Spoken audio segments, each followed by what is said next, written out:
One of the hardest things about practicing Japanese calligraphy in the West is having access to good quality materials and tools. Things like brushes, ink, and good quality paper are not that easy to find. I'm always in the look for new ways or better ways to find tools and materials for Shodo.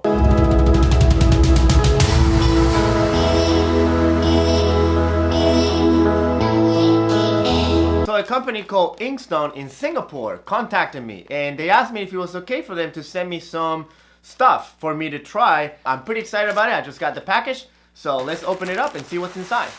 So everything seems to be very nicely packed.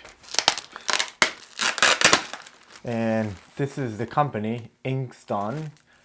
Alright, so first I think this is a brush mat, which is actually kind of nice. I hang up all my brushes anyways, but it's nice to have a mat to carry the brushes when you are traveling. Yeah, this is nice. Next, let's take a look at the paper. I usually use the Japanese version of Schwan paper. This is a comparison table. I'll take a look at that. Oh, I see. These are different kinds of Schwan paper. Oh, so I guess this is what this is. This paper is to compare all these papers. Extra thin size. Oh yeah, this is like really thin. Wow. All right, then the brushes. Okay, so the first one that we got here, yeah, handle feels good. Bristles, nice and sturdy with that wax that come in, and it looks like it might be a combo hair brush because it seems like it has some brown hair, brown bristles inside and then the white bristles on the outside. So this seems to be a small one, and this one seems to be brown bristles only. Okay, very thin, wow, long handle, very thin bristles on the top. Okay, we got that. Next one. This one also seems to be brown bristles. Wow. All these handles look really nice. They feel very well made, very sturdy, feels good in the hand. Okay, so this one feels a little bit kind of like your all-purpose brushes. Handles feels a little plasticky. Now let's put some ink and use some of this paper to try it out. Okay, so I've removed the wax that comes in on the bristle to protect it so it's nice and soft. Basically just wash that off under cold running water, and I have inked it. So I'm gonna test it out first in newspaper to see kind of how it feels and how it moves. And then after that, we'll test it out on one of the papers that they sent. So we'll go 1, 2. So far, I'm getting a nice bounce off.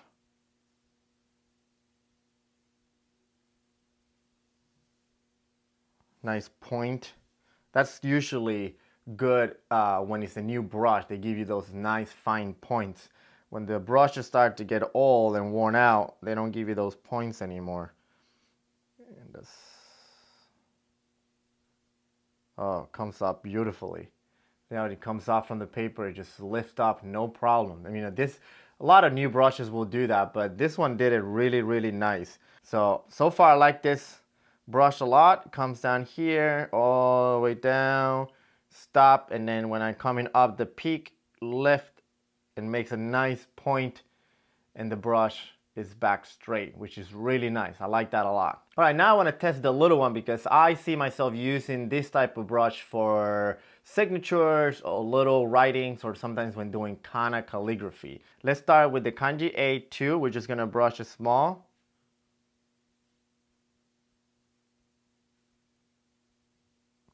So see, this is a brown bristle, so it's not absorbing the ink as much as the combo bristle did, which is one of the characteristics of a combination brush, is that it absorbs the ink a little bit better than the brown bristles, which what happens with the brown bristles is that it gives you a lot of more dry spots, which you may want or may not want to, but when you're brushing kaisho, you kind of don't want those dry spots. You want it to be all evenly inked.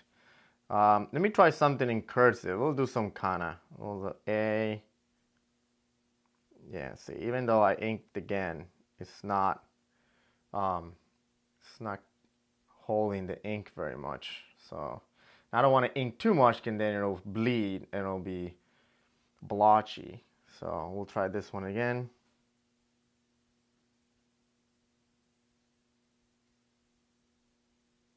Yeah, that was better.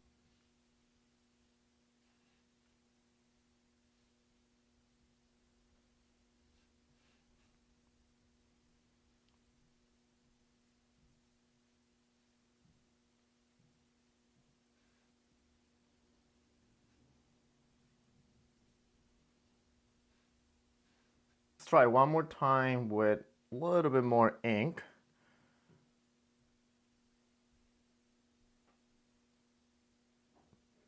Oh, that's better. Yeah, that's better.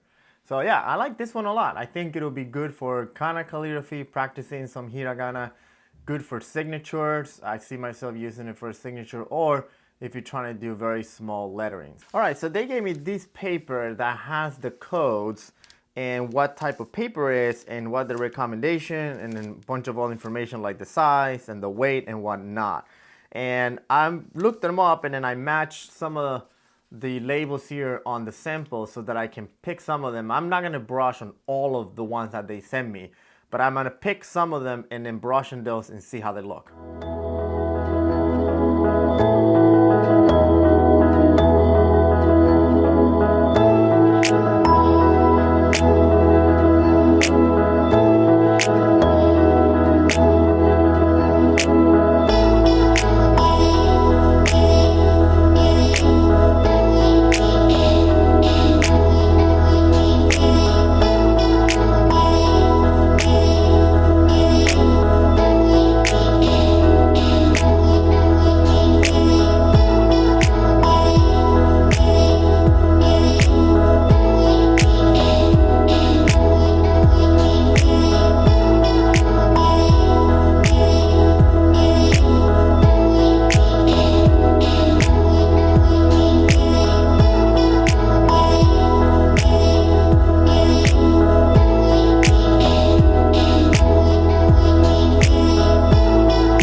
So here we have all the samples, and by looking at them and also when I was brushing them, I can say by far my favorite one were these two right here.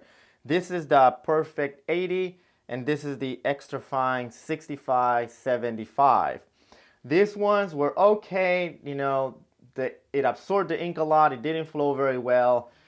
This one wasn't too bad, the Expert Calligraphy, but these ones right here were not my favorite. But this one here, it really flows a lot easier and it gives you a smoother surface to work with. So the ink on these ones were the best.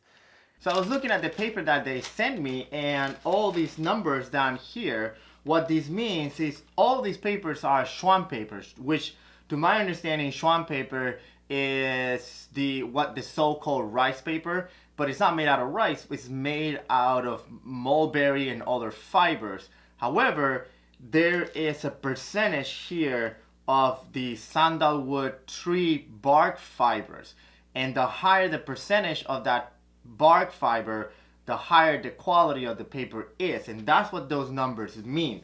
So it says Perfect 80, that means this is 80% tree bark fibers, and it goes down as the numbers goes down. So this one says the Extra Fine 3338, that's 38% bark, tree bark fibers, and so forth. And then this one that says Expert Calligraphy, this one is let me see if they have it right. Expert Calligraphy 65-75. That's why I like this one just fine as the 65-75 Extra Fine.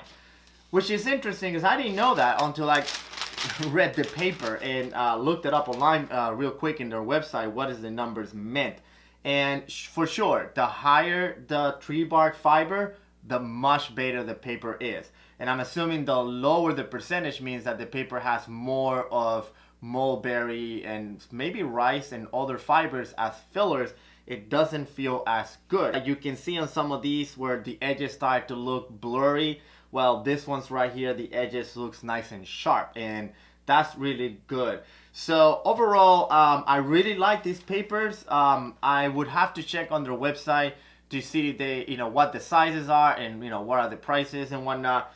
But I would definitely say that the higher percentage ones, the perfect 80, 85, the 70, the 65, 75, those are by far the best ones. Now I look at their site really quick, and they are based in Singapore. So if you live in the UK, Europe, or Southeast Asia, this could be a great resource to get calligraphy materials like paper and brushes and ink and stuff. I don't know about the United States though. They sent me these things and kind of took a while to get. The tracking wasn't really working until the package actually came to the United States. So I don't know. And there might be other resources in the United States to get quality material like this. I think that there are resources here, but I know this stuff is harder to get in other parts of the world, and I think that they would be a perfect choice to order, because I believe, this is my assumption, that they will have a much easier time to ship places that are close by than shipping all the way to the United States. But I highly recommend it. The ink is down in the description. If you know about them, or have you used them, or if you order them, let me know in the comments what you think. I hope this was useful. I'm always interested in learning about new resources for tools and materials, because this stuff is not easy to get, and also it's not cheap either. So the more resources that we have to buy our materials, the better. So thanks Inkstone for sending me your stuff. I really appreciate it. And everybody, thanks for watching, and I'll see you in the next time.